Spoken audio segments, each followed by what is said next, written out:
A settlement is in the works between 50 state attorneys general and large banks to resolve bad foreclosure practices. In the meantime, hundreds of thousands of homeowners are finding it impossible to get a loan modification. Still, Rebel Cole of DePaul University is here to talk about the latest. Welcome back, Rebel. Good to be back. Good to have you as always. So this new proposal now being talked about puts more pressure on the servicers to actually do more loan modifications instead of sending them to the foreclosure process. Does it go far enough?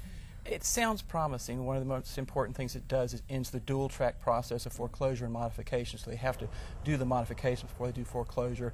It establishes a single point of contact. It does a lot of good things if it's enforced. But remember, the HAMP sounded promising when it came out too, and it just wasn't enforced. So you still seem pretty skeptical about this new proposal. What's missing? What's the major part that's missing? Well, other than knowing the details and knowing if they're actually going to give it teeth, one of the big things, it doesn't say anything about the second lien problem. Remember that the big banks have $400 million in second mortgages, and they have been largely responsible for holding up a lot of these modifications because they have to sign off on them. Also, there's really no solid figure that's been hammered down on as far as any monetary penalties against these major servicers and banks. Is that really going to make a difference at this point?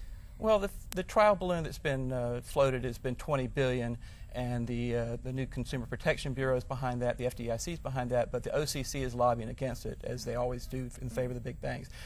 In the end, it's a drop in the bucket. It's not going to make much difference either way. I mean, it's not that much money, but the real issue it raises is who's going to pay for it? Is it going to come out of the shareholders' pockets? Probably. Who's going to go to jail for the crimes that were committed? Nobody. And who's going to get the money? Is it going to go to the people who are wronged, or is it going to be a lottery for people who happen to be in delinquency right now? Let's move on to the President's Making Home Affordable program, the HAMP program, which was supposed to do millions of modifications. 3 to 4 million modifications. And has fallen way short of that. Like, take a look at these numbers. Trial modifications that have been completed so far, 1.5 million. Permanent modifications, over 500,000, and yet there are more failed modifications than there are permanent modifications. A lot of housing experts are calling this a colossal flop. So where did they go wrong? Well, worse yet, they allocated initially $75 billion, and they spent $1 billion so far. Yeah. Well, where they went wrong is the modifications are in the best interest of the borrower.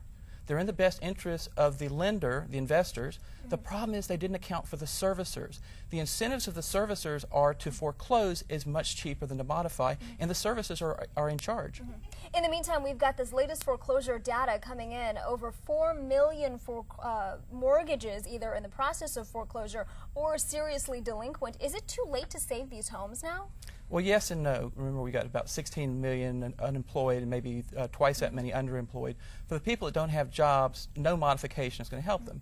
But for perhaps half of those 4 million, a modification with principal reduction and interest reduction, reduced payments, will make a difference, and we can save them and keep them in their homes. Okay, that may be optimistic in itself, though. Thank you very much, Rebel Cole of DePaul University.